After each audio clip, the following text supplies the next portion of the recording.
সকালে ঘুমিয়ে আছে মেঘ। এমন সময় সে ঘুমের মধ্যে দেখতে পেল যে তাকে কেউ লিপ কিস করতেছে।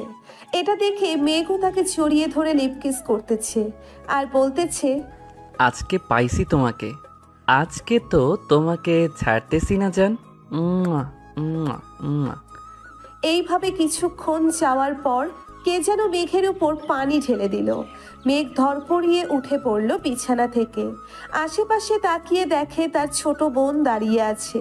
তাকে দেখে বলতে লাগলো, কিরে, তুই আমার গায়ে পানি ঢেলে দিলি কেন?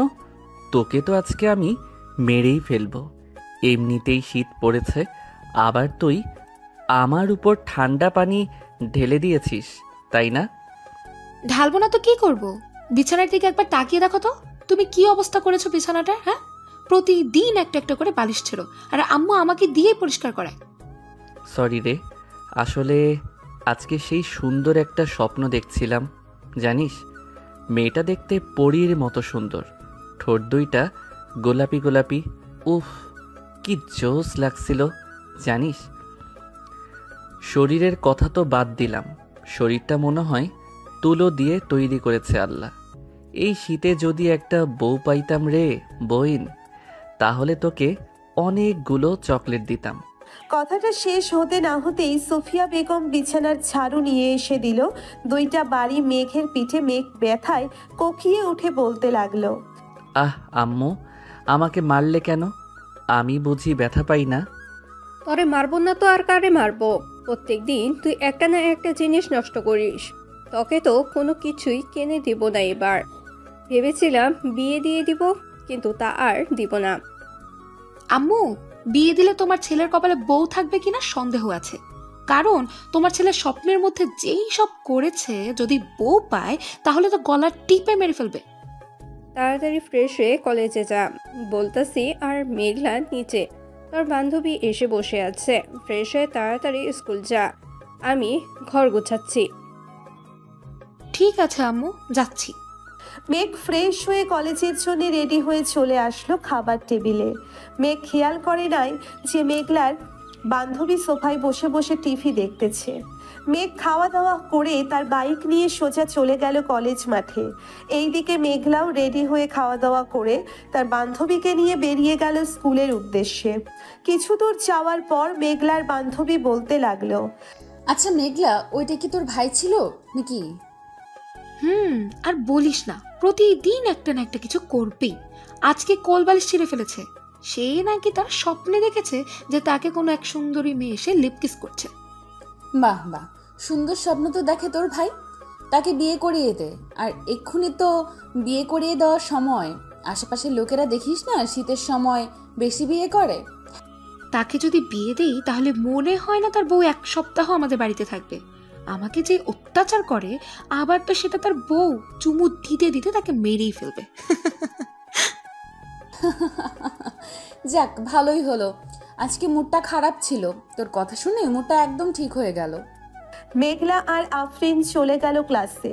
এইদিকে মেঘ তার বন্ধুদের কাছে এসে ব্যাগটা ছুঁড়ে মারলো প্রান্তর বুকে আর বলতে লাগলো, জীবনটা মনে হয় স্বপ্ন দেখে দেখেই পার করে দিতে হবে।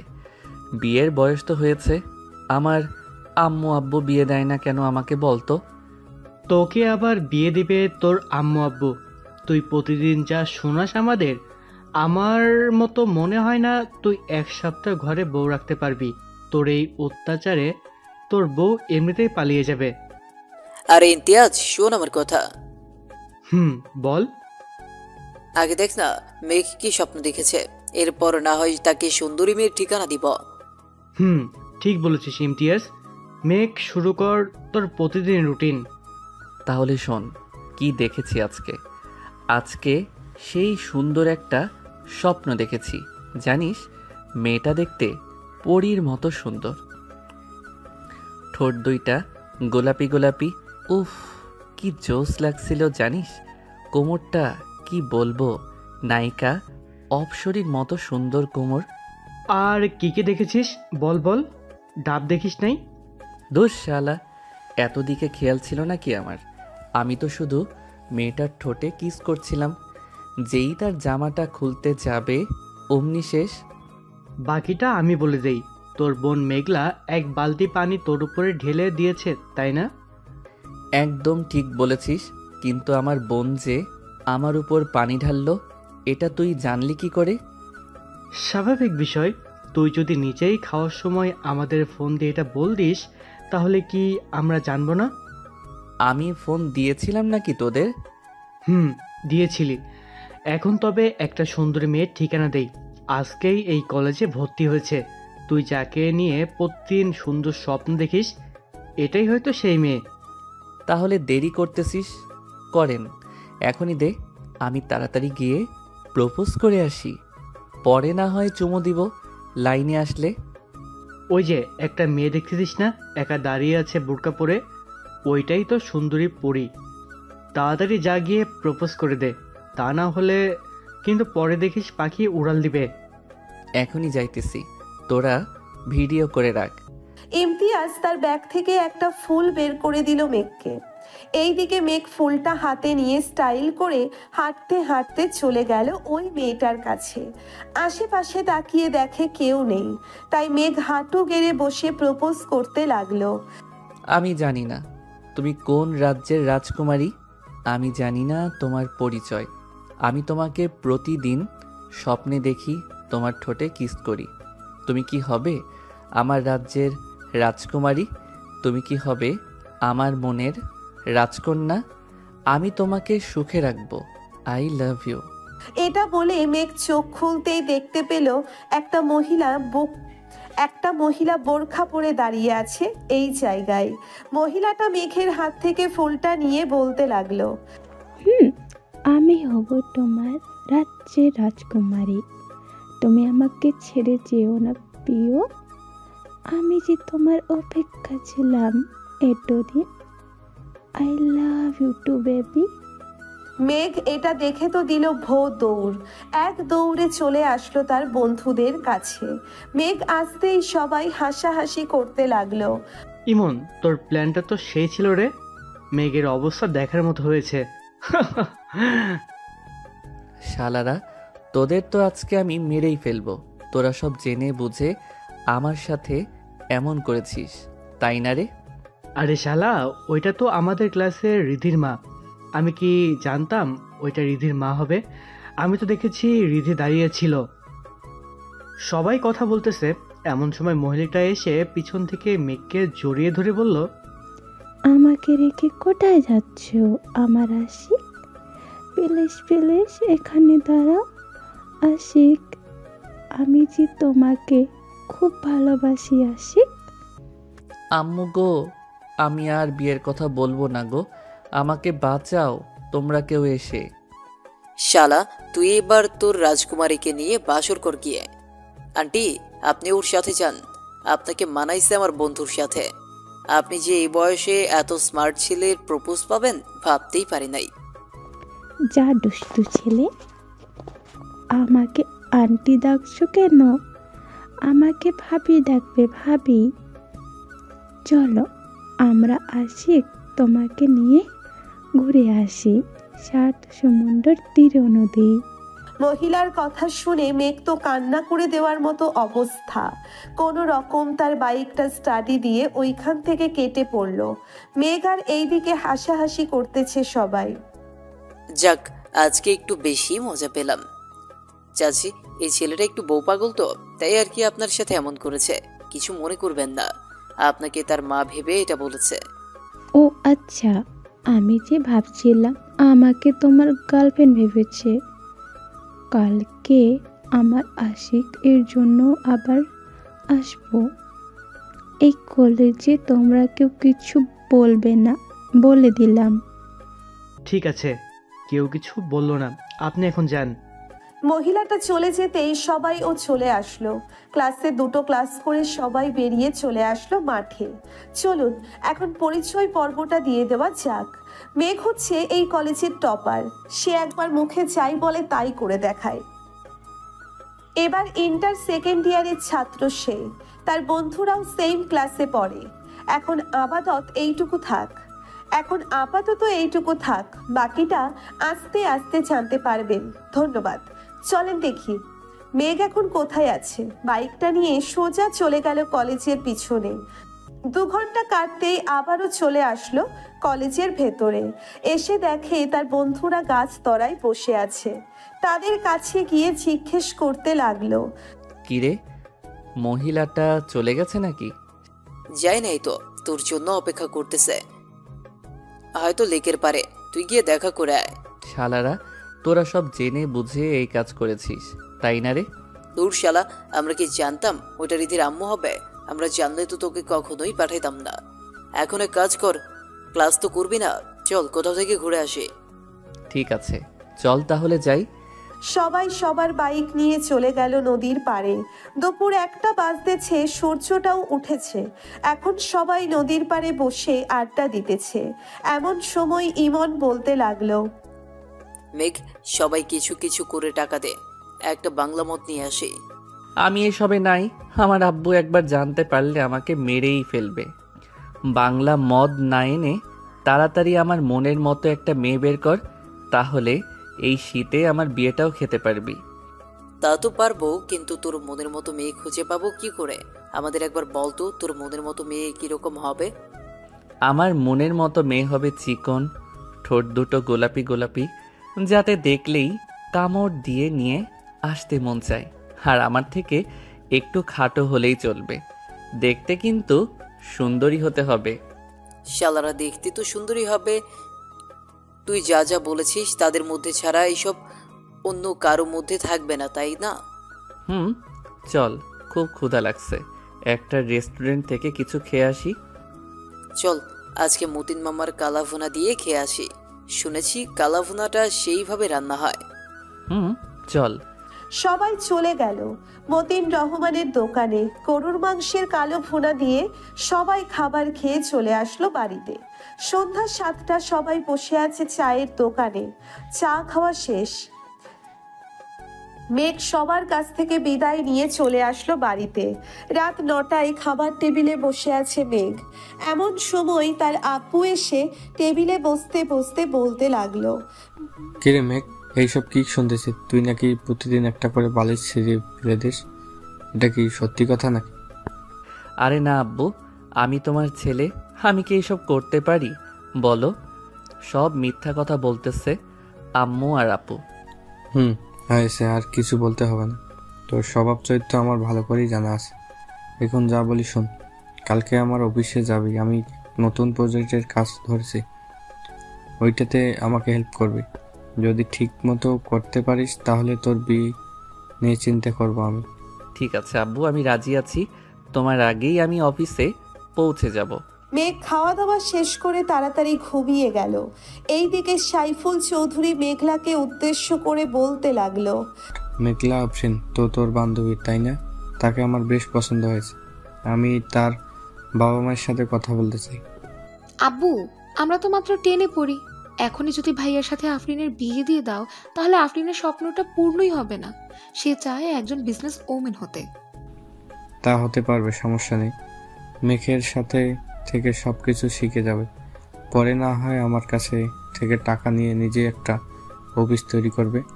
সকালে আফরিন আসবে, তুমি কথা বলে নিও। আর ভাইয়া যা করে, আফরিন থাকবে নাকি থাকবে না তার শিওর নেই। বিয়ে দিয়ে দিলেই তো সব ঠিক হয়ে যাবে। এখন তুই গিয়ে ঘুমা, আর আফরিনকে মেসেজ দিয়ে বলে দে যে সকাল 6টার দিকে আসার জন্য। বাকিটা তুই তো বুঝেই গেছি কি করতে হবে। আব্বু, বুঝে গেছি, আর কিছু বলতে হবে না। এখন তাহলে যাই আমি। মেঘলা চলে গেল তার রুমে। বিছানায় শুয়ে শুয়ে তার বান্ধবীকে মেসেজ করতে লাগলো, বান্ধবী, তোর স্বপ্নটা হয়তো পূর্ণ হতে যাচ্ছে। তুই না আমার ভাইকে পছন্দ করিস। আব্বু বলেছে সকাল 6টায় এসে যা করার করতে, আর ভাইয়া যাতে না বুঝতে পারে এটা তুই করেছিস। একদম চিন্তা করিস না, তোর ভাইকে এমন টাইট দিব বাপের জন্মেও আর এমন করবে না। এখন ঘুমাই রে, সকালে উঠতে হবে। ফজরের সময় আমাকে ফোন দিস, উঠে নামাজ পড়বো। ঠিক আছে, এখন ঘুমা তাহলে তুই। আফরিন ঘুমিয়ে গেল। ভোর 5টায় আফরিনের ফোনের অ্যালার্মের শব্দে ঘুম ভেঙে গেল তার। উঠে ফ্রেশ হয়ে নামাজ আদায় করে হাঁটতে হাঁটতে চলে গেল মেঘলাদের বাড়িতে। কলিং বেল দিতেই মেঘলা এসে দরজা খুলে দিল। কি রে, তাড়াতাড়ি চলে আসলি নাকি? ঘড়ির দিকে তাকিয়ে দেখ, 6:15 বাজে। আমাকে আসতে বলেছিল 6টায়। চল এখন তোর ভাইয়ের কাছে, দেখি আজকে কি স্বপ্ন দেখতেছে। চল, তাড়াতাড়ি বালিশ ছিঁড়ে ফেলার আগেই কিছু একটা করতে হবে। চল। দুইজন চলে গেল মেঘের রুমে। গিয়ে দেখে মেঘ বিড়বিড় করে কি যেন বলতেছে। চলুন শুনে আসি কি বলতেছে মেঘ। জান, এমন করো কেন? একটা লিপ কিস করো না। তোমার ওই গোলাপি ঠোঁটের একবার লিপ কিস করতে পারলেই হবে। মেঘলা, তুই তোর রুমে যা, আমি তোর ভাইকে দেখতেছি। আমি দেখতে চাই তুই কি করিস আমার ভাইয়ের সাথে। আমি চুপচাপ দাঁড়িয়ে থাকবো এইখানে, কোনো কথা বলবো না। ঠিক আছে, চুপচাপ দাঁড়িয়ে থাক। আফরিন তার ঠোঁট জোড়া মেঘের ঠোঁটের সাথে চেপে ধরতেই মেঘ আফরিনের ঠোঁটে কামড় দিয়ে ধরল। এইদিকে মেঘ আফরিনকে জড়িয়ে ধরে তার বুকের সাথে চেপে ধরে লিপ কিস করতেছে। এটা দেখে মেঘলার চোখ দুইটা রসগোল্লার মতো বড় হয়ে গেল। বেশ কিছুক্ষণ লিপ কিস করার পর আফরিন মেঘের বুকের উপর থেকে উঠে আস্তে আস্তে নেমে আসলো এই দিকে। মেঘ খুশি হয়ে বলতে লাগলো, ইস, এই রকম যদি প্রতিদিন লিপ কিস করিস তাহলে তো জান আমার আর বালিশ ছিঁড়তে হতো না। এখনই চলে যাবে কিনা জান? কি হলো, কথা বলতেছো না কেন? মেঘ ঘুমের মধ্যেই এসব বলতেছে। এইদিকে আফরিন আর মেঘলা তো হাসতে হাসতে শেষ। মেঘলা, আমি এখন বাসায় যাই রে। তোর ভাইকে উঠিয়ে কাজে পাঠা। আর যা যা বলবে আমাকে সব বলবি কিন্তু। ঠিক আছে, সব বলবো। এখন চল, তোকে দিয়ে আসি বাহিরে। চল। মেঘলা আর আফরিন চলে গেল নিচে। এইদিকে মেঘ ঘুম থেকে উঠে দেখে আজকে সে একটা বালিশও ছিঁড়ে নাই। তাই খুশি মনে চলে গেল ওয়াশরুমে। আয়নার সামনে দাঁড়াতেই দেখতে পেল যে তার ঠোঁটে লিপস্টিক লাগানো। শুধু ঠোঁটের না, গালে কপালে সব জায়গায় লিপকিসের দাগ। এটা দেখে মেঘ বলতে লাগলো, তাহলে কি আমার সেই অপসরই সত্যি এসেছিল আমার রুমে? ইয়াহু, আমার স্বপ্ন পূরণ হয়েছে। আজকে সবাইকে ট্রিট দিতে হবে। এটা ভেবে মেঘ ফ্রেশ হয়ে তাড়াতাড়ি রেডি হয়ে চলে গেল নিচে। গিয়ে দেখে তার বাবা মা এবং বোন খাবার টেবিলে বসে আছে। মেঘকে দেখে মেঘলা বলতে লাগলো, কি ভাইয়া, আজকে তো দেখি তুমি অনেক খুশি। রাতে কি অপসরি এসেছিল নাকি? রে, আজকে সত্যি অপসরি এসেছিল। আমাকে লিপ কিস করেছে, ঠোঁটে মুখে গালে সব জায়গায় কিস করেছে। আমি আজকে অনেক খুশি। মেঘলা তার ভাইয়ের হাতে চিমটি কেটে বলতে লাগলো, ভাইয়া, আম্মু আব্বু আছে কিন্তু এখানে। আরে আমার রুমে আম্মু আব্বু আসবে কোথায় থেকে? মজা করতেছিস তাই না রে?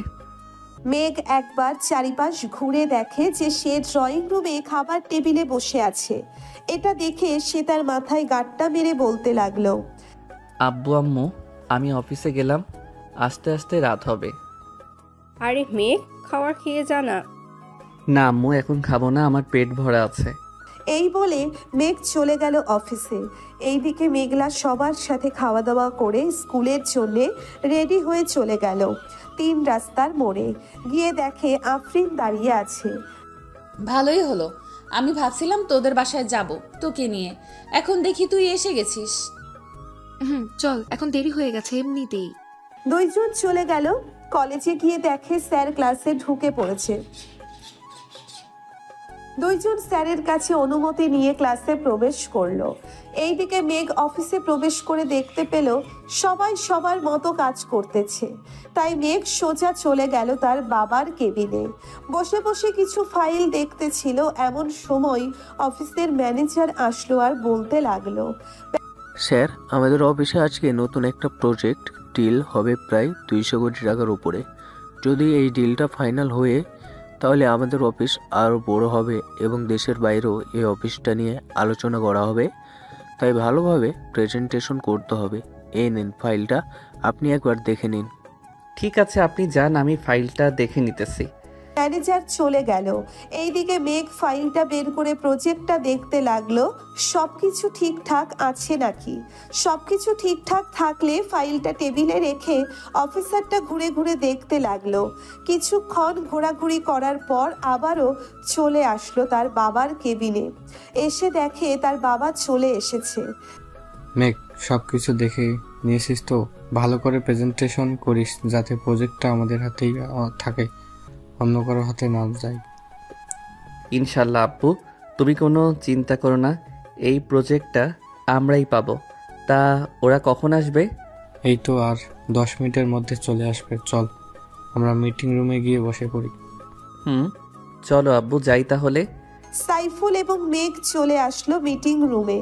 বেশ কিছুক্ষণ পর কয়েকজন বিদেশি ক্লায়েন্ট আসলো, তাদের সাথে মিটিং করতেছে মেঘ। এইদিকে সাইফুল চৌধুরী বসে বসে দেখতে লাগলো মেঘ কি করতেছে। 1 ঘন্টা যেতেই মিটিংটা শেষ হয়ে গেল। বিদেশি ক্লায়েন্টরা মেঘকে উদ্দেশ্য করে বলতে লাগলো, Mr. Meg Choudhury, we really like your project. We want to give you this project. Take this. There is 100 crores taka here.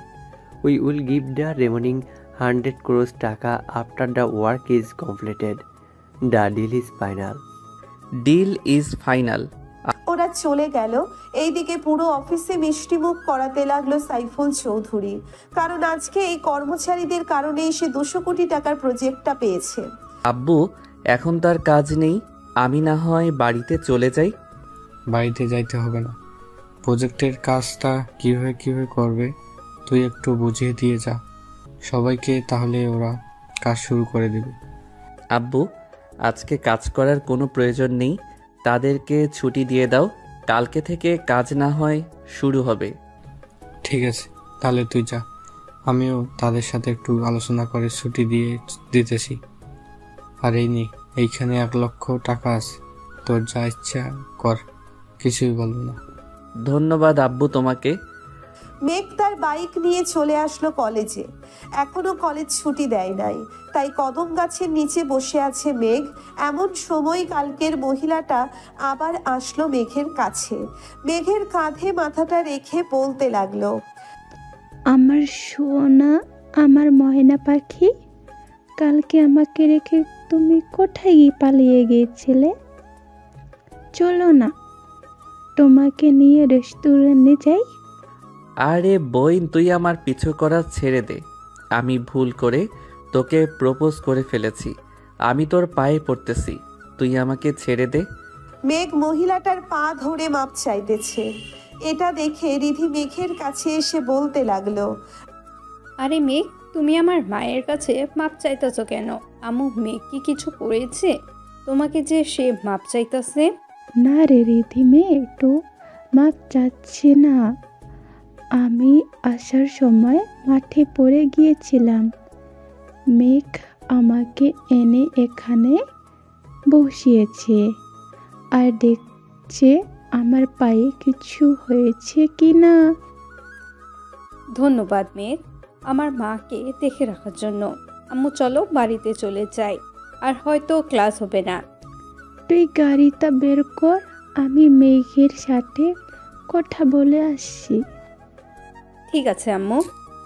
Rini চলে যেতেই মহিলাটা মেঘকে উদ্দেশ্য করে বলতে লাগলো, আমার জান পাখি, রাগ করছো? আমার ওলে রাগ করে না, ওইটা তো আমার মেয়ে, তুমি তো আমাকে ভালোবাসো তাই না জান পাখি? তোমার মেয়েকেও একটু ভাবে ভালোবাসো। এখন যাও, আবার দেখা হবে কালকে। মহিলাটা চলে গেল। এইদিকে মেঘ রাগে সাপের মতো ফোঁসফোঁস করতেছে আর বলতেছে, শালার বন্ধু বান্ধব পাইছি, এখন তো তারাও দেখি আমাকে বাস দেয়। দিতে থাক, আমি আমার অপসরীকে পেয়ে গেছি, আজকে আমাকে কিসও করেছে, আমি এতেই খুশি। শালা, তোকে তোর অপসরি কিস করে নাই, তোকে কিস করেছে ইঁদুর। শালারা সত্যি আজকে আমার অপসরী কিস করেছে আমাকে, তা না হলে আমি কি আর এইখানে থাকি? চল, আজকে ট্রিট দিব। আজকে আমাদের বলবি না তোর অপসরি কি করেছে তোর সাথে? বলবো তো, আগে রেস্টুরেন্টে চল, এরপর না হয় আমি সব বলবো তোকে। আজকে 2টা সুখবর আছে। তাহলে তো যেতেই হয়, তবে বিল কি তুই আমাদের হাতে ধরিয়ে দিবি নাকি আবার? না, যে আজকে আব্বু আমাকে 1 লক্ষ টাকা দিয়েছে, এই দেখ, বলেছে যা ইচ্ছা তাই করার জন্য। তোকে একটা ভালো কাজ দিই, করতে পারবি তুই? ভালো কাজ আবার করতে পারবো না কেন? বল কি করতে হবে? আমাদের এলাকায় এতিমখানা আছে, ওইখানে প্রায় সব শিশু এতিম। তুই একটা গরু কিনে আন, 60 থেকে 70 হাজার দিয়ে ভালো একটা গরু আনা যাবে। বাকি যে টাকা থাকবে ওইটা আর আমরা কিছু দিয়ে না হয় এতিম বাচ্চাদের বিরিয়ানি করে খাওয়াবো। এখন তো শীত, তাদের জন্য না হয় একটা বড় বেড বানিয়ে নিয়ে আসি। কি বলিস তোরা? তা ঠিক বলেছিস, আগে চল গরু কিনে আনি। আমরা তো সবসময় ভালো ভালো খাবার খাই, একদিন না হয় তাদেরকে খাওয়ালাম। চল তাহলে বাইকগুলো যার যার বাড়িতে রেখে আসি। বাড়িতে রাখতে হবে না, বাজারের এক সাইডে পার্কে রাখলেই চলবে। চল এখন যাই। সবাই বাইক নিয়ে চলে গেল বাজারে। বড় দেখে একটা গরু কিনে নিল 90,000 টাকা দিয়ে। গরুটা হাঁটতে হাঁটতে নিয়ে চলে আসলো মেঘদের বাসায়। গরুটা হাঁটাতে হাঁটাতে নিয়ে চলে আসলো মেঘদের বাসায়। তাদের বাড়িতে গরু দেখে তার মা বলতে লাগলো, কি যে মেঘ, তুই কি এখন গরু লালন পালন করবি নাকি? না আম্মু, এটা এতিমখানার জন্য নিয়ে এসেছি। আজকে বড় একটা প্রজেক্ট পেয়েছি আব্বু, তাই আমাকে 1 লক্ষ টাকা দিয়েছিল। ওইটা দিয়েই আর কি ভাবতেছি এতিমখানার শিশুদের বিরিয়ানি করে খাওয়াবো। ভালো করেছিস, আমি না হয় কিছু টাকা দিব নে, ওই টাকাগুলো দিয়ে না হয় বাচ্চাদের জন্য কিছু কিনে আনিস। ঠিক আছে আম্মু, আমি এখন বাজারে যাব। আজকে রাতের মধ্যেই সব কিছু রেডি করে ফেলবো। ঠিক আছে যা, আমিও কিছু খাবার দিয়ে দেই গরুটাকে। এই বলে সুফিয়া বেগম চলে গেল ঘরে। এইদিকে মেঘ তার দিকে বন্ধুদের নিয়ে চলে আসলো মাদ্রাসায়। মেঘকে দেখে হুজুর খুশি হয়ে গেল, কারণ মেঘ প্রতি মাসে বাচ্চাদের জন্য কিছু না কিছু দেয়। আসসালামু আলাইকুম হুজুর। ওয়ালাইকুম আসসালাম। মেঘ, কেমন আছো? আর এই সন্ধ্যাবেলায় আসলে যে? আলহামদুলিল্লাহ ভালো আছি হুজুর। আমি এই মাদ্রাসার সকলকে বিরিয়ানি খাওয়াতে চাই, তাই একটা গরু কিনে এনেছি। এখন তো শীতকাল, তাই বাচ্চাদের জন্য জামা কাপড় আর বেডের ব্যবস্থা করতে চাচ্ছিলাম। আপনি কি বলেন? বেড তো তোমার আব্বু দিয়েছে, এখন আর কিছু লাগবে না। মাদ্রাসার সকলের এক কালার ড্রেস যদি পারো তাহলে বানিয়ে দাও, তাতেই চলবে। ঠিক আছে, কালকেই সবার মাপ নিয়ে যাবে দর্জি। এখন যাই তাহলে হুজুর। মেঘ চলে গেল বাজারে, যা যা লাগবে সব কিছু কিনে নিয়ে চলে আসলো বাসায়। এই রাতে খাওয়া দাওয়া করে রুমে বসে আছে এমন সময় মেঘলা প্রবেশ করলো মেঘের কেবিনে। মেঘলাকে দেখে মেঘ বলতে লাগলো, কিছু বলবে নাকি? ভাইয়া, অপসরের চেহারাটা দেখেছো নাকি? দেখে থাকলে বলো, আমি দেখি সেরকম মেয়ে পাই কিনা। তার মুখ তো আমি দেখি নাই, তবে আমি আন্দাজ করতে পারতেছি যে তার ডান গালে ছোট্ট একটা তিল আছে আর ঠোঁটের নিচে ছোট্ট একটা তিল আছে। ইয়াহু, তার মানে আমি পেয়ে গেছি তোমার অপসরীকে। আর চিন্তার কোনো কারণ নেই, তুমি নিশ্চিন্তে থাকতে পারো। তোমার অপসরী তোমার কাছেই আছে, সে প্রতিদিন আসবে, এটা বলে দিলাম কিন্তু। তাহলে তো ভালোই হলো। অপসরীর ঠোঁট জোড়া অনেক মিষ্টি রে, যা বলে বোঝাতে পারবো না। আচ্ছা, তো তুমি মাদ্রাসার জন্য বিরিয়ানি কবে তৈরি করবে? কালকে তো শুক্রবার, কালকেই করবে নাকি? হ্যাঁ, কালকে করব। কেন, কোনো সমস্যা নাকি? না, কোনো সমস্যা নেই। এখন আমি ঘুমোতে যাই, গরু জবাই করার সময় আমাকে ডাক দিও। মেঘলা চলে গেল তার কেবিনে, গিয়ে ঘুমিয়ে পড়ল। রাত প্রায় 3টে, এমন সময় কলিং বেল বেজে উঠল। এত রাতে বেল বাজতে দেখে সাইফুল তার স্ত্রীকে উদ্দেশ্য করে বলতে লাগলো, কি ব্যাপার, এত রাতে কে এসেছে আমাদের বাড়িতে? আমিও তো জানি না কে এসেছে, চলো তো নিচে গিয়ে দেখি। কি ব্যাপার, তোমরা এত রাতে এখানে এসেছো যে? আঙ্কেল, মেঘ আমাদের আসতে বলেছে, তাই তো এসেছে। কিরে মেঘ, এত রাতে ওদের আসতে বললি কেন? কোনো দরকার আছে নাকি? আব্বু, গরুটা এখনই জবাই করব, তাই ওদের ডেকে এনেছি। এই তোরা যা, গিয়ে ফ্রেশ হয়ে নে, আমি বাইকটা নিয়ে হুজুরকে ডেকে আনতেছি। তাদের আর যেতে হবে না, এখন আমি উঠে গেছি, আমি যাইতেছি। তুই এক কাজ কর, গরুটা যেইখানে জবাই করবি ওইখানে জায়গাটা পরিষ্কার করে নেই। ঠিক আছে আব্বু। সবাই সবার কাজে লেগে পড়লো। এইদিকে মেঘলাও ঘুম থেকে উঠে গেছে। মেঘের সাথে মেঘলাও কাজ করতেছে। এটা দেখে সুফিয়া বেগম বলতে লাগলো, মেঘলা, তুই গিয়ে ঘুমা, শীত পড়েছে, অনেক বাতাস, এর জন্য থাকতে হবে না। আমার কিছুই হবে না আম্মু, তোমরা কাজ করো, আমি তোমাদের জন্য চা আর কফি বানিয়ে নিয়ে আসছি। ঠিক আছে, চা তাহলে। মেঘলা চলে গেল। এইদিকে সকাল 7টার আগেই সবাই সবার কাজ শেষ করে ফেললো। বাবুর্চিদের খবর দিতেই ওরাও চলে আসলো।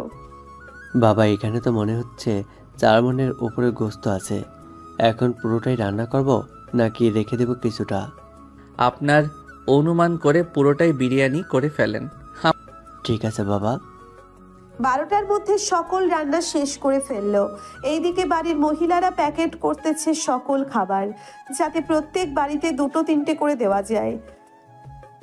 নামাজ শেষ করেই সবাইকে সব দিয়ে দিল। এইদিকে মেঘ খাবার খেয়ে তার বন্ধুদের সাথে কিছুক্ষণ আড্ডা দিয়ে চলে গেল তার রুমে। বিছানায় শুয়ে পড়তেই তার ঘুম চলে আসলো। এইদিকে আফরিন বসে আছে মেঘলার রুমে। মেঘলা, আমি তোর ভাইয়ার রুমে চাইতেছি, কেউ যদি জিজ্ঞাসা করে তাহলে বলবি তোর রুমে ঘুমাচ্ছি। এখন ভাইয়ার রুমে গিয়ে কি করবি তুই? ভাইয়া তো ঘুমোচ্ছে মনে হচ্ছে। ঘুমাক, তাকে জ্বালানোর জন্যই তো যাইতেছি আমি। আফরিন চলে গেল। মেঘের রুমে গিয়ে দেখে মেঘ একটা কোলবালিশকে জড়িয়ে ধরে ঘুমাচ্ছে। এটা দেখে আফরিন আস্তে আস্তে কোলবালিশটা মেঘের কাছ থেকে নিয়ে সোফায় রেখে আফরিন শুয়ে পড়ল মেঘের সাথে। এইদিকে মেঘ সুন্দর একটা গন্ধ পেল। আফরিনের শরীর থেকে গন্ধটা তার নাকে যেতেই বলতে লাগলো, আমার অপসরি, তুমি এসেছো, আমাকে একটু জড়িয়ে ধরো অপসরি, আমি তোমার ওই ঠোঁটের মৃদু স্বাদটা নিতে চাই। আফরিন কোনো কথা না বলেই মেঘের বুকে মাথা রেখে ঘুমিয়ে গেল। দেখতে দেখতে সন্ধ্যা হয়ে আসলো। আজানের শব্দ কানে আসতেই আফরিনের ঘুম ভেঙে গেল। মেঘের বুকের উপর থেকে উঠে আস্তে আস্তে রুম থেকে বের হয়ে চলে গেল মেঘলার রুমে। গিয়ে দেখে মেঘলা নামাজে দাঁড়িয়ে গেছে। এটা দেখে আফরিনও ফ্রেশ হয়ে অজু করে মেঘলার সাথে নামাজ আদায় করে নিল। রাতে সবাই খাবার টেবিলে খাবার খাচ্ছে। এমন সময় আফরিন খাবার টেবিলে এসে বসতেই মেঘ আফরিনের দিকে তাকিয়ে বলতে লাগলো, আম্মু, এটাই তো আমার স্বপ্নের অপসরি, আমি এই মেয়েকেই বিয়ে করতে চাই। কানের নিচে মারবো 2টা। এত পিচ্ছি মেয়েকে তুই বিয়ে করলে তোকে পুলিশ ধরবে। ধরলে ধরবে, আমি আমার অপসরিকে হারাতে চাই না। আমাকে 1 মাসের মধ্যে এই মেয়ের সাথে বিয়ে দিবে, তা না হলে কিন্তু আমি এই বাড়ি ছেড়ে চলে যাব। তুই বাড়ি ছেড়ে চলে গেলে কারো কিছু যাই আসে না। এখন চুপচাপ খাওয়া দাওয়া করে ঘুমাতে যা। ঠিক আছে আব্বু, যাইতেছি। মেঘ খাওয়া দাওয়া করে চলে গেল তার রুমে। বিছানায় শুয়ে আছে এমন সময় তার ফোনটা বেজে উঠল। তাকিয়ে দেখে ইমন ফোন দিয়েছে। কলটা রিসিভ করতেই ওই পাশ থেকে বলতে লাগলো, কিরে, তোর অপসরিকে তো তোর বাড়িতে দিয়ে আসলাম, এখন না হয় বাইরে একটু আড্ডা দিই। ঘরের ভিতরে মেয়ে মানুষের মতো বসে থাকলে চলবে নাকি? ধন্যবাদ দোস্ত, আমার অপসরিকে আমার কাছে দেওয়ার জন্য। এর জন্যেই তো বলি আজকে আমার বুক এত ভারী ভারী লাগছিল কেন।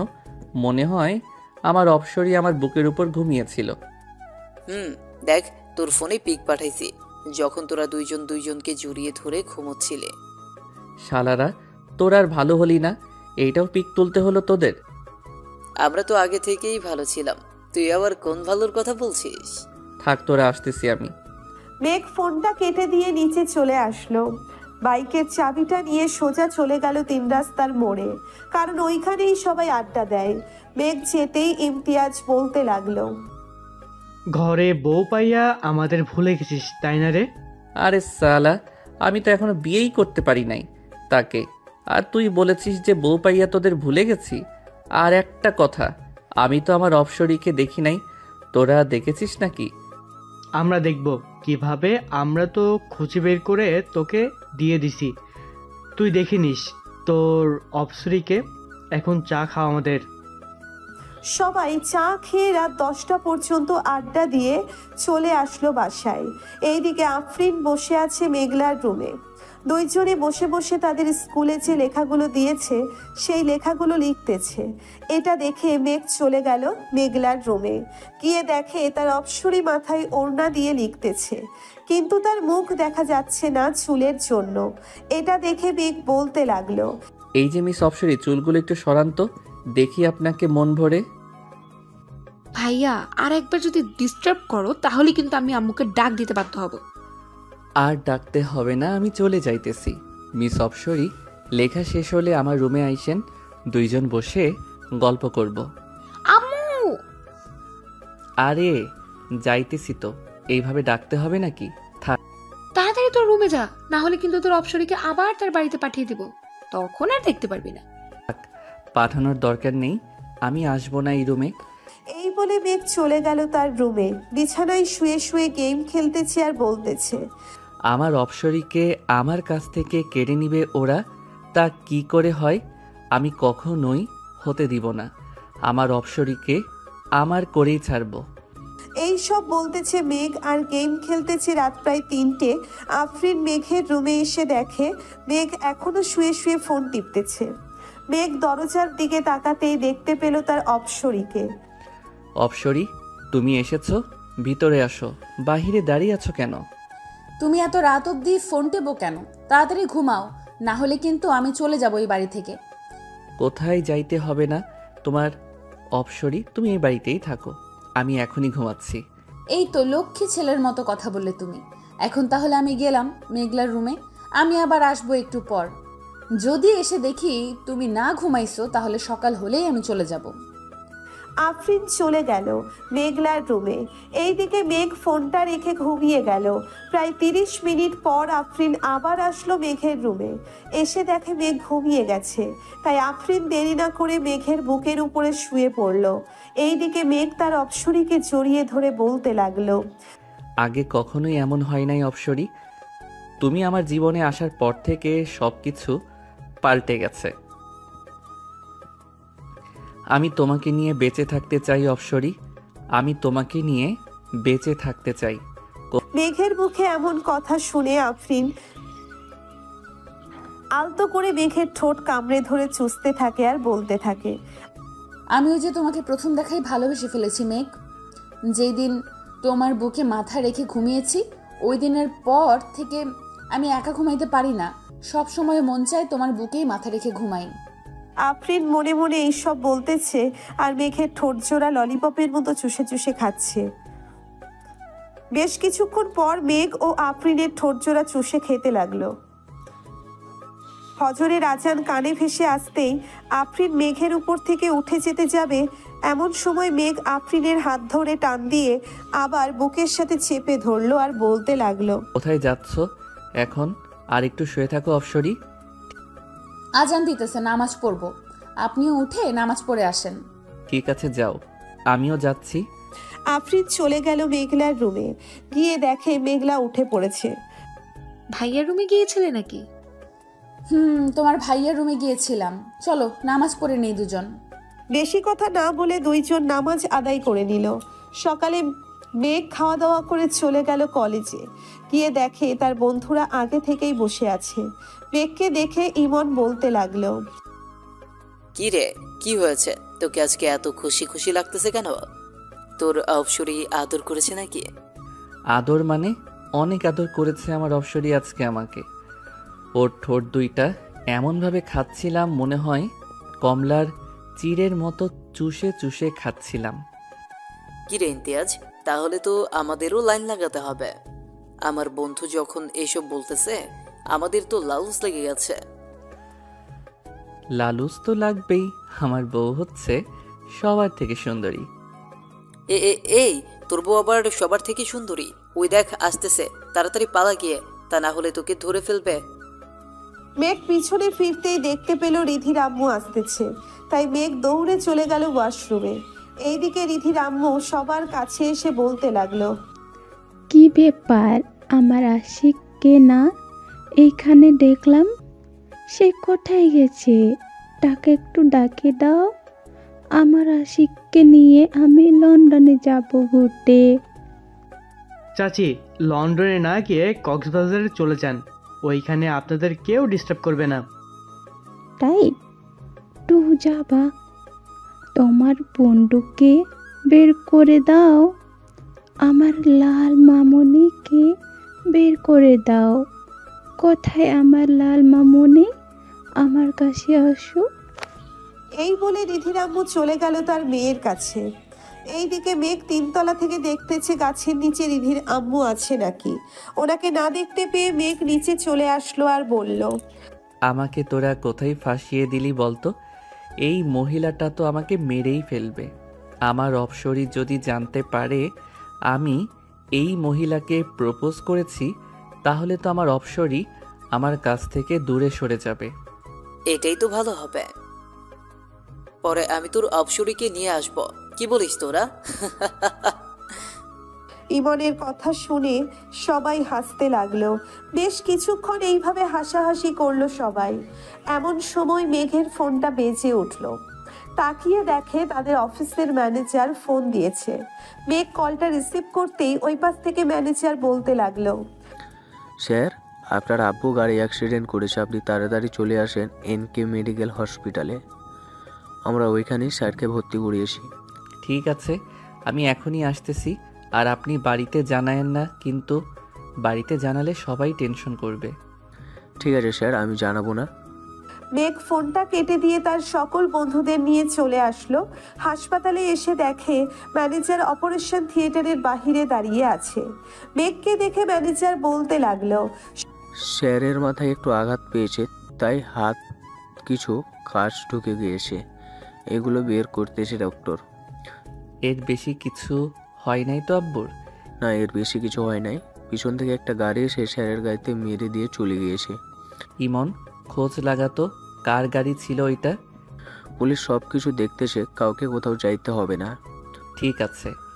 আর আব্বুর সাথে তো সব সময় আপনি থাকতেন, তাহলে আপনি যান নাই কেন আব্বুর সাথে? আমিও যাওয়ার জন্য গাড়িতে উঠছিলাম, পরে স্যার বলতেছে ভুলে ফাইলটা তার কেবিনে ফেলে এসেছে। আমি এইটা নিয়ে এসে দেখি স্যার চলে গিয়েছে। পরে ফোন দিতেই জানতে পারি যে স্যারের অ্যাক্সিডেন্ট হয়েছে। ও আচ্ছা। সবাই কথা বলতেছে এমন সময় ডাক্তার অপারেশন থিয়েটারের ভিতরে থেকে বের হয়ে বলতে লাগলো, তেমন বেশি আঘাত পায় নাই। আমরা ওনাকে ড্রেসিং করে দিয়েছি আর কিছু ওষুধ দিয়েছি, ওইগুলো খাইলেই ইনশাল্লাহ ঠিক হয়ে যাবে। আব্বুকে কি আজকেই বাড়ি নিয়ে যাইতে পারবো নাকি এইখানে রাখবেন কয়েকদিন? তেমন বেশি আঘাত পায় নাই, তাই এখানে রেখে কি করবেন? তার চেয়ে বাড়িতে নিয়ে যান, সবার সেবা যত্ন পেয়ে তাড়াতাড়ি সুস্থ হয়ে উঠবে। ঠিক আছে স্যার। ম্যানেজার আঙ্কেল, আপনি হাসপাতালের বিলটা দিয়ে অফিসে চলে যান, আর যদি কোনো কিছু দরকার হয় তাহলে আমাকে ফোন দিবেন, আমি গিয়ে সমাধান করে আসব। স্যার, আজকে একটা মিটিং ছিল, এই মিটিং তো স্যার করতে পারে নাই, আমি ওনাদেরকে জানিয়ে দিয়েছি। ওনারা বলেছে কালকে মিটিং করবে সকাল 10টায়, আপনি চলে আসেন। ঠিক আছে, এখন তাহলে আমি যাই। মেঘ তার আব্বুকে নিয়ে চলে আসলো বাড়িতে। কলিং বেল দিতেই মেঘলা এসে দরজা খুলে দিল। তার বাবার এমন অবস্থা দেখে কান্না করে দিল মেঘলা। এটা দেখে সাইফুল বলতে লাগলো, আরে মেঘলা, কান্না করছিস কেন? আমার তো কিছু হয়নি, সামান্য একটু ব্যথা পেয়েছি। তোমাকে বারণ করে সত্ত্বেও তুমি কেন অসুস্থ শরীর নিয়ে অফিসে গেছো ভাইয়া? কে বললে বুঝি ভাইয়া যাইতে পারতো না? তোমাকে বারণ করা সত্ত্বেও তুমি কেন অসুস্থ শরীর নিয়ে অফিসে গেছো ভাইয়া? কেউ বললে বুঝি ভাইয়া যেতে পারতো না? যাইতে তো পারতো, কিন্তু মিটিংটা আমার করার কথা ছিল, তাই তো তোর ভাইকে যাইতে দেয়নি। এখন তো আমি অসুস্থ, সবকিছু তোর ভাইকেই দেখতে হবে। মেঘ, আমাকে রুমে দিয়ে আয়। আব্বু চলো। মেঘ তার আব্বুকে রুমে দিয়ে আসলো। বিকাল 5টায় মেঘ চলে আসলো। অফিসে এসে দেখে সবাই এক জায়গায় দাঁড়িয়ে আছে। এটা দেখে মেঘ বলতে লাগলো, কি ব্যাপার, তোমরা এখানে দাঁড়িয়ে আছো কেন? কোনো সমস্যা হয়েছে? আমার কি? স্যার, আমাদের একজন কর্মী মারা গিয়েছে, ওনাকে আমরা বাঁচাতে পারি নাই। কিভাবে মারা গিয়েছে আর তোমরা কোথায় ছিলে সবাই? এতগুলো মানুষের মধ্যে থেকে একজন মানুষ মারা যায় কিভাবে? স্যার, আমরা আমাদের কাজ করছিলাম, পরে দেখতে পাই আব্দুল্লাহর শরীরে কারেন্টের শক লেগেছে। এটা দেখে আমরা সবাই তাকে ছাড়িয়ে অনেকক্ষণ মারার পর যখন ঠিক হচ্ছিল না, তখন আমরা তাকে হাসপাতালে নিয়ে যাই। ওইখানে ডাক্তার বলেছে রোগী মৃত। এখন ওনার পরিবার চলবে কি করে?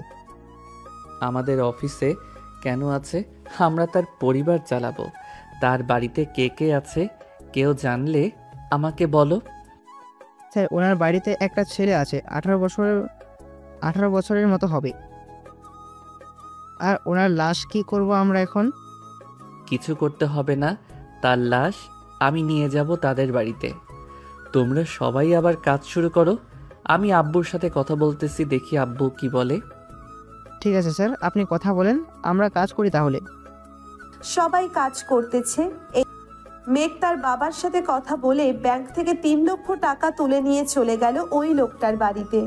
লোকটার পুরো পরিবার কান্না করতেছে। এটা দেখে মেঘের চোখেও পানি চলে আসলো।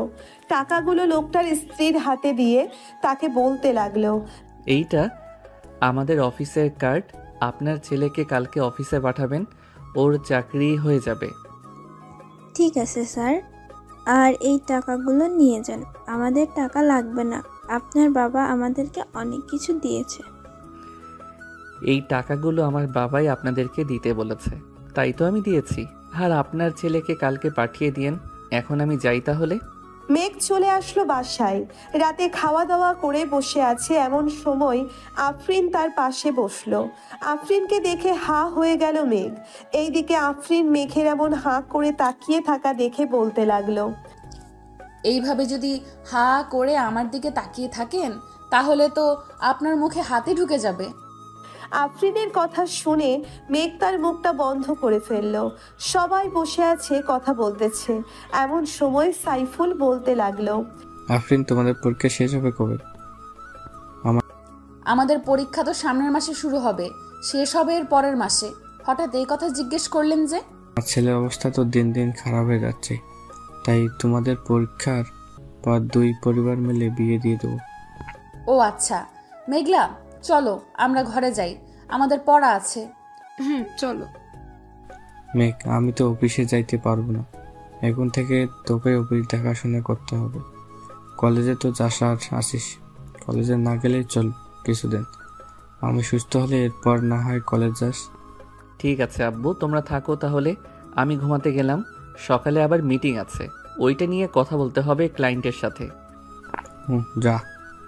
আর এই নেই পেন ড্রাইভ, এটার ভিতরে সব কিছুই আছে। কাজটা কিভাবে বুঝতে হবে তুই একবার দেখলে আশা করি বুঝে যাবে, আমাকে আর বোঝাতে হবে না। আব্বু।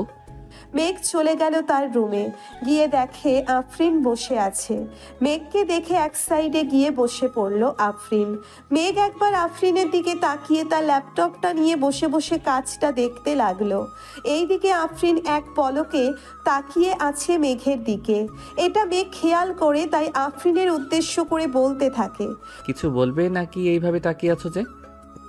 আমি আপনার কোলে বসতে চাই, আপনি কাজ করবেন আর আমি দেখব। ঠিক আছে, আগে দরজাটা বন্ধ করে আসো, এরপর না হয় বইসো। আফরিন দরজাটা বন্ধ করে এসে মেঘের কোলে বসে পড়ল। এইদিকে মেঘ আফরিনকে জড়িয়ে ধরে কাজ করতেছে। এটা আর আফরিন বারবার মেঘের ঠোঁটে, গালে, কপালে কিস করতেছে। এই তোমার এই দুইটা এত ছোট কেন?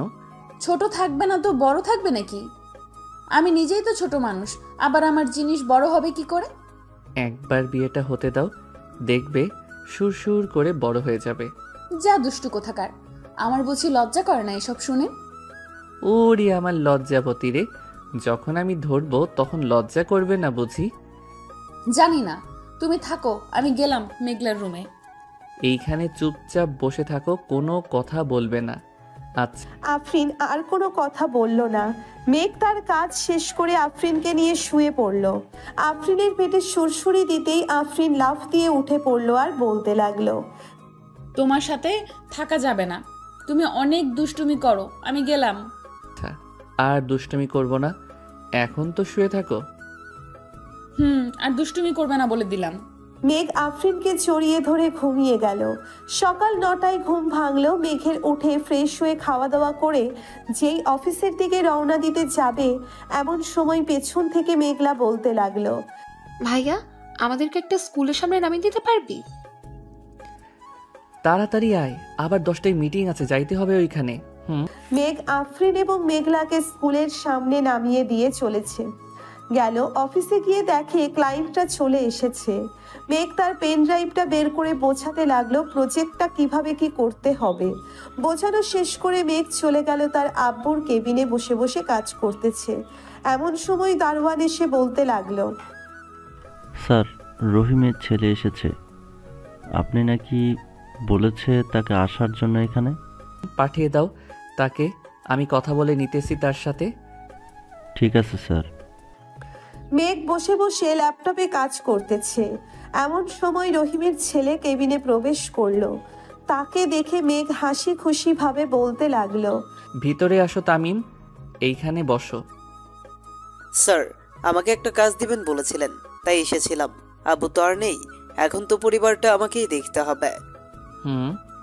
তা তো দেখতেই হবে তামিম, তুমি কোনো চিন্তা করো না।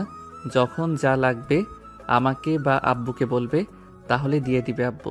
এই অফিসটা তৈরির সময় থেকে তোমার আব্বু কাজ করে এসেছে, এখন আল্লাহ তাকে নিয়ে গেছে। দোয়া করি তাকে জান্নাতবাসী করুক, আমিন। তা তুমি এইসব কাজ পারো তো? স্যার, পারি। আব্বু আমাকে সব কিছু শিখিয়ে দিয়েছে। আগে মাঝে মধ্যে আসতাম আব্বুর খাবার নিয়ে, তখন একটু আধটু শিখেছে। তাহলে আজ থেকে তোমার আব্বু যে মেশিনগুলো চালাইতো ওইগুলো তুমি চালাবে এখন থেকে। ঠিক আছে স্যার, তাহলে আমি আজ থেকেই কাজে লেগে পড়ি। আচ্ছা যাও তাহলে, আর সাবধানে কাজ করবে কিন্তু। তুমি একা একা কিছু করতে যেও না, এইখানে অনেক লোক আছে, ওদের ডাক দিবে। ঠিক আছে স্যার। তামিম চলে গেল তার কাজে। এইদিকে মেঘ তার কাজ শেষ করে চলে আসলো। বাসায় এসে দেখে আফরিনের আম্মু আব্বু এসে বসে আছে। তাদের দেখে মেঘ সালাম দিল। আসসালামু আলাইকুম, কেমন আছেন? ওয়ালাইকুম আসসালাম, আলহামদুলিল্লাহ ভালো আছি। তুমি কেমন আছো মেঘ? আমিও আলহামদুলিল্লাহ ভালো আছি।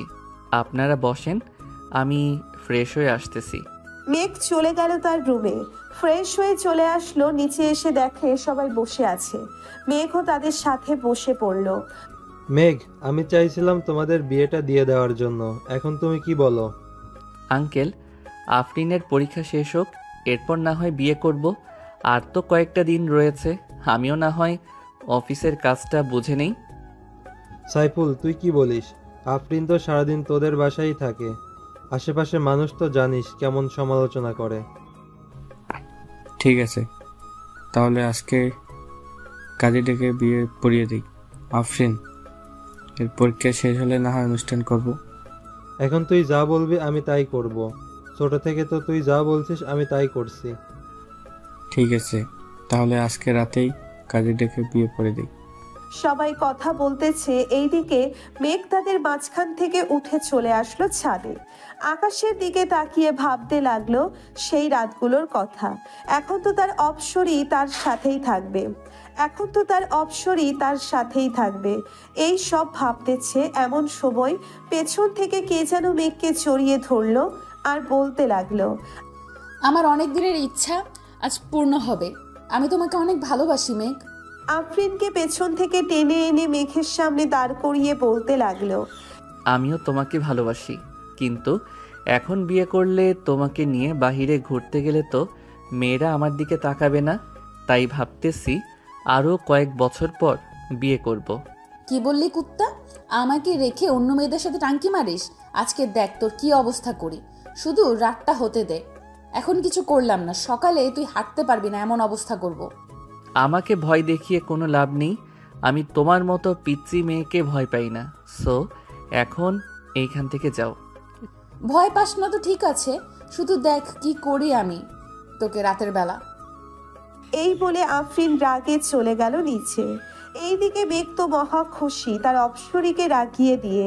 রাতে সবাই খাওয়া দাওয়া শেষ করে বসে আছে।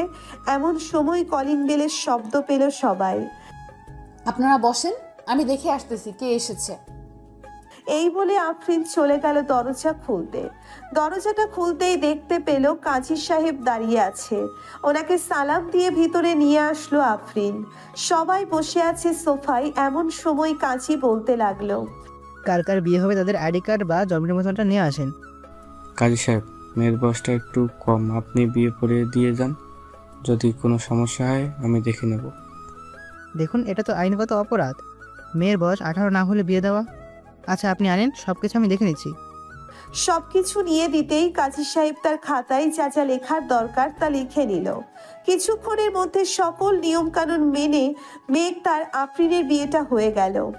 এইদিকে কাজী তার পাওনা টাকা নিয়ে যেতেই সাইফুল বলতে লাগলো, মেঘ, আফরিনকে নিয়ে ঘরে যা, অনেক রাত হয়েছে, আবার কালকে অফিসে যাইতে হবে।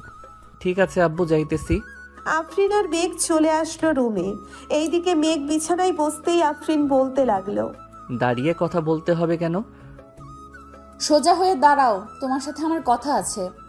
বসে কথা বলো, তাহলেই তো হয়। আমি বসে বসে কথা বলতে পারি না, দাঁড়িয়ে কথা বলো। মেঘ দাঁড়াতেই আফরিন বিছানায় ঝাড়ু দিয়ে মেঘকে পিটাতে লাগলো আর বলতে লাগলো, ঘরে এত সুন্দর একটা বউ থাকতে তুই অন্য মেয়েদের দিকে তাকাস, আজকে তোর চোখ তুলে নিব। এই বলে আফরিন মেঘকে জোরে জোরে পিটাতে লাগলো। মেঘের চিৎকার শুনে নিচ থেকে সবাই দৌড়ে চলে আসলো উপরে। মেঘের দরজার সামনে দাঁড়িয়ে মেঘলা বলতে লাগলো, কি হয়েছে ভাবি? ভাইয়া চিৎকার করছে কেন? তোমার ভাইয়ার মাথায় ভূত চাপছে, সে নাকি অন্য মেয়ের কাছে যাবে, তাই একটু নেল পলিশ লাগাচ্ছিলাম। ও আচ্ছা। আব্বু আম্মু চলো চলো নিচে যাই, ভাবি ভাইয়াকে সাইজ করুক। ভাইয়া কিছুদিন ধরে দেখছি একটা মেয়ের পেছনে ঘুরছে। তাহলে তো আমারও যাওয়া দরকার। বৌমা এমনভাবে মারবে যাতে কালকে আর বিছনা থেকে উঠবে না পারে। যদি সকালে ডাক্তারের প্রয়োজন হয় তাহলে ডাক্তার ডেকে আনবো। ঠিক আছে আব্বু, আপনারা যান, আমি আপনার ছেলেকে এমনভাবে সাইজ করব যাতে আর কোনো দিন কোনো মেয়ের দিকে না তাকাতে পারে। সবাই চলে গেল নিচে। এইদিকে মেঘ চিৎকার করতেছে আর বলতেছে, বউ, আমাকে মাফ করে দাও। আমি আর কখনোই কোনো মেয়ের দিকে তাকানো তো দূরের কথা, তার দিকে চাইবও না। কি বললি তুই কুত্তা? আমার দিকে চাইবি না? তাহলে তোর চোখ রেখে কি করব? তোর চোখটাই তুলে ফেলি। ও মা গো, বাঁচাও গো, ও আল্লাহ গো, আমাকে বাঁচাও এই ডাইনিমের হাত থেকে। আগে তো শান্ত শিষ্ট ছিল, এখন এটা তো একটা আস্তা ডাইনি হয়ে গেছে। ডাইনি তো আমি, এখন দেখ কি করি তোকে।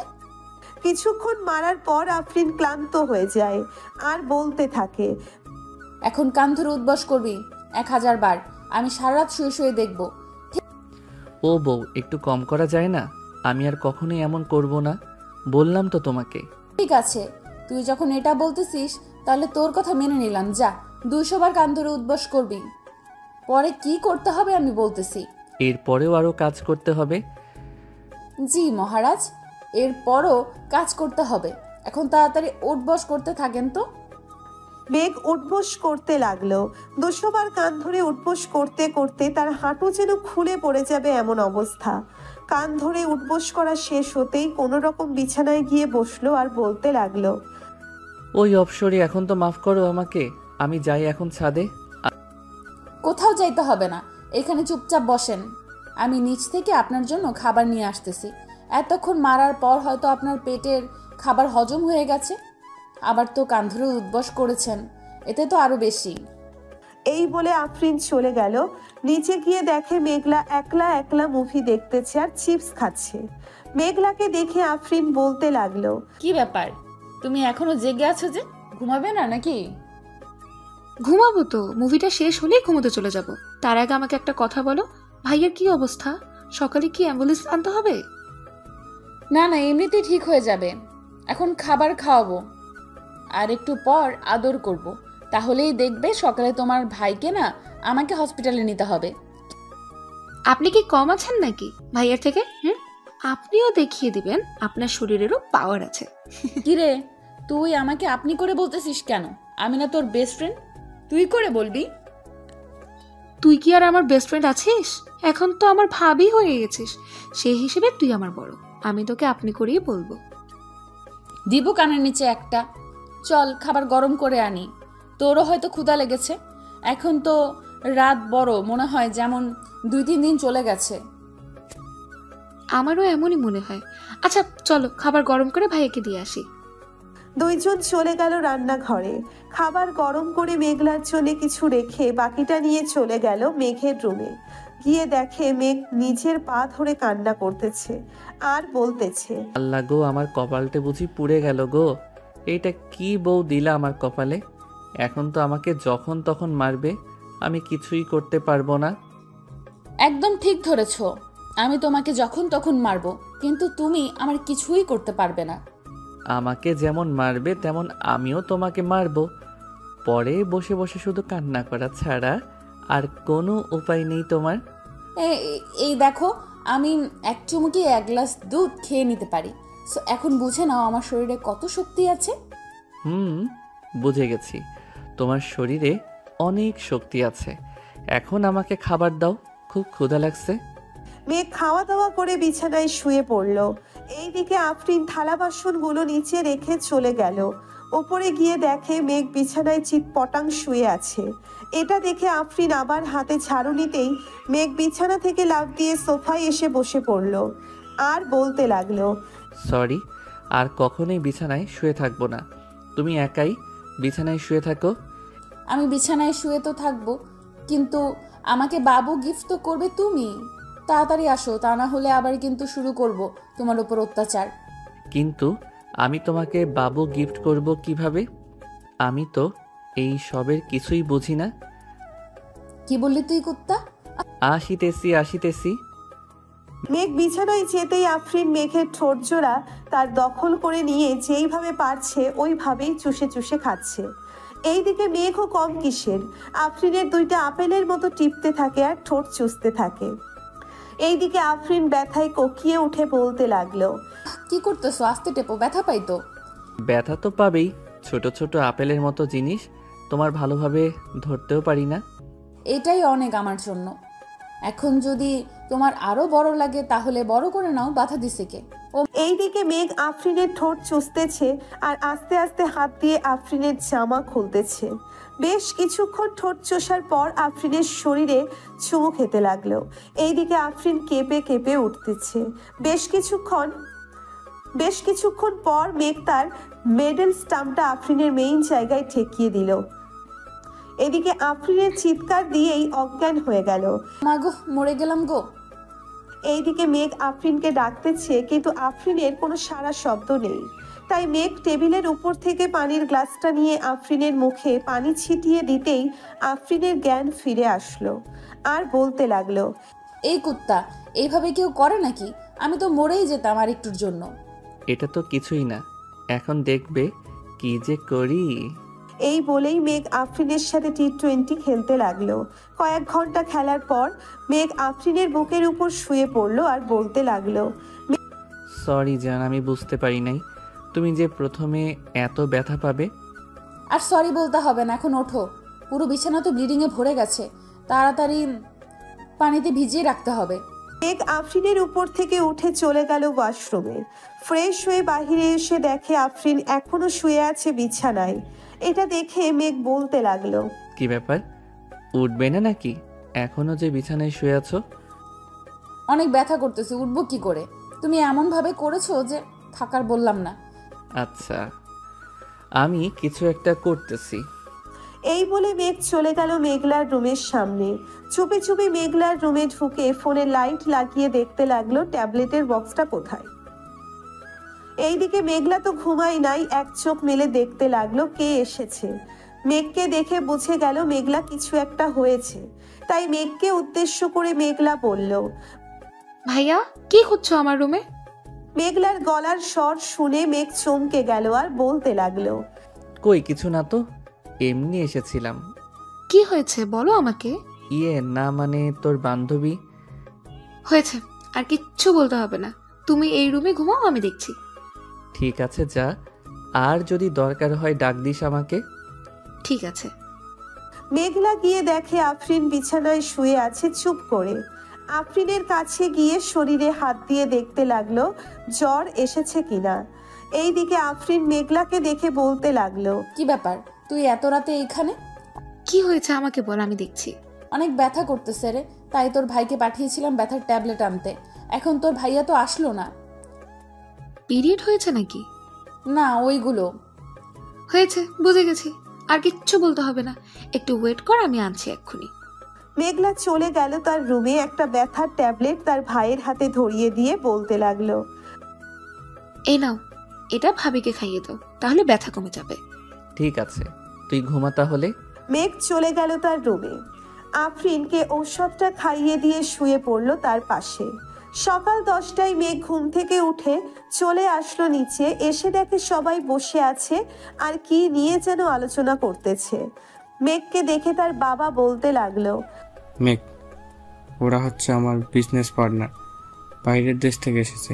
এখন এদের সাথে একটু মিটিং করতেছি, তুইও বসে শুন। ঠিক আছে আব্বু। মেঘও বসে শুনতে লাগলো। মিটিং শেষ হতেই সবাই চলে গেল। এইদিকে মেঘ খাওয়া দাওয়া করে চলে আসলো অফিসে। দেখতে দেখতে কেটে গেল 2 মাস।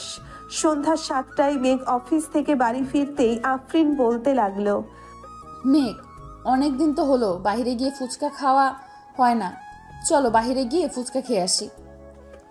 আচ্ছা, তুমি আর মেঘলা রেডি হয়ে নাও, আমি এখনই আসতেছি ফ্রেশ হয়ে। ঠিক আছে। মেঘ চলে গেল ফ্রেশ হতে। ফ্রেশ হয়ে নিচে আসতেই দেখতে পেল 2 জন কালো বোরখা পরে বসে আছে সোফায়। 2 জনকেই পুরোই অপসরী লাগতেছে। মেঘ তাদের 2 জনের কিছুক্ষণ প্রশংসা করে নিয়ে চলে আসলো বাহিরে। যেই গাড়িতে উঠতে যাবে এমন সময় আফরিন বলল, এখন আর গাড়ি নিতে হবে না, আজকে না হয় আমরা রিক্সা দিয়ে যাই। ঠিক আছে, চলো তাহলে। মেঘ একটা রিক্সা ডেকে 3 জন চলে আসলো আর পার্কে। এইখানে সবাই জোড়ায় জোড়ায় বসে আছে। কিছুক্ষণ ঘোরাঘুরি করে 3 জন ফুচকা খেয়ে চলে আসলো বাসায়। রাতে খাওয়া দাওয়া করতেছে এমন সময় সাইফুল বলতে লাগলো, মেঘ, সামনে শুক্রবার তোদের বিয়ে রেডি থাকিস তোরা। ঠিক আছে আব্বু, আমাদের তো শপিং করা আগেই শেষ, এখন তো আর কিছুই করতে হবে না, তাই না? এখন আর কিছুই করতে হবে না। কালকে অফিসে গিয়ে একটি ডিল ফাইনাল করে আসিস তো। কয়েক মাস আগে যে আমরা 200 কোটি টাকার ডিল ফাইনাল করেছিলাম, ওরা এসেছে। এবার আরও ভালো মানের কালেকশনগুলো দেখাবে। আব্বু, তুমি চিন্তা করো না, এখন তো অফিস আমি দেখতেছি, সব কিছু আমি করব। তুমি শুধু বলে দিবে কবে কার সাথে ডিল করতে হবে। ঠিক আছে, এখন তাহলে যা রুমে। মেঘ চলে গেল রুমে। বেশ কিছুক্ষণ পর আফরিন 2টা দুধের গ্লাস হাতে নিয়ে চলে আসলো উপরে। একটা মেঘকে দিল আর একটা নিজেই খেয়ে নিল। রাত প্রায় 12টা। 2 জন গল্প করতেছে শুয়ে শুয়ে। এমন সময় আফরিন বলতে লাগলো, আমাদের তো একবার বাসর হয়েছে, আর একবার বাসর হবে, তাই না? এইবার দেখবে তোমাকে একটা বেবি উপহার দিয়েই ছাড়বো, মনে যেন থাকে। দেখা যাবে কি করতে পারো তুমি। এখন তাহলে ঘুমাও। 2 জন ঘুমিয়ে গেল। সবাই 7টা মেঘ উঠে সকাল 7টা মেঘ উঠে ফ্রেশ হয়ে খাওয়া দাওয়া করে চলে গেল অফিসে। কয়েকটা ফাইল গুছিয়ে নিয়ে দেখতেছে এমন সময় মেঘের ফোনটা বেজে উঠল। তাকিয়ে দেখে তাদের অফিসের ম্যানেজার ফোন দিয়েছে। কলটা রিসিভ করতেই ওই পাশ থেকে বলতে লাগলো, স্যার, বিদেশি ক্লায়েন্টরা এসেছে এবং কি করব তাদের? আমার কেবিনে পাঠিয়ে দাও, আমি কেবিনেই আছি। ঠিক আছে স্যার, পাঠিয়ে দিতেছি। মেঘ বিদেশি ক্লায়েন্টের সাথে কথাবার্তা বলে 5 বছরের একটা ডিল ফাইনাল করে নিল। দেখতে দেখতে কেটে গেল 6 দিন। 2 বাড়িতে বিয়ের আয়োজন, মানুষ ভর্তি 2 বাড়িতেই। মেঘের হলুদ সন্ধ্যা শেষ হতেই মেঘদের বাড়ি দেখে কয়েকজন চলে গেল আফরিনদের বাড়িতে। ওইখানে হলুদ সন্ধ্যা শেষ হয়ে গেল। রাত পেরিয়ে সকাল হতে বিয়ের আয়োজন, রান্নাবান্নার দিকে খেয়াল রাখতেছে আফরিনের চাচা। দুপুর 12টায় মেঘ রেডি হয়ে বসে আছে তার বন্ধুদের অপেক্ষায়, কখন আসবে তারা। কিছুক্ষণ পর সবাই চলে আসলো। মেঘকে দাঁড়িয়ে থাকতে দেখে বলতে লাগলো, কিরে, এইখানে দাঁড়িয়ে আছিস কেন? চল বিয়ে বাড়িতে যাই, সবাই তো চলে গেছে। বিয়ে বাড়িতে তো যাব, নামাজটা আগে পড়ে আসি চলো। আফরিনদের বাড়ি তো কাছেই, 5 মিনিট সময় লাগবে যাইতে। নামাজ পড়ে আইসা এরপর যাইতে পারবো। সবাই চলে গেল মসজিদে। নামাজ আদায় করে চলে আসলো বাসায়। মেঘের সকল বন্ধু বান্ধব বসে আছে গাড়িতে।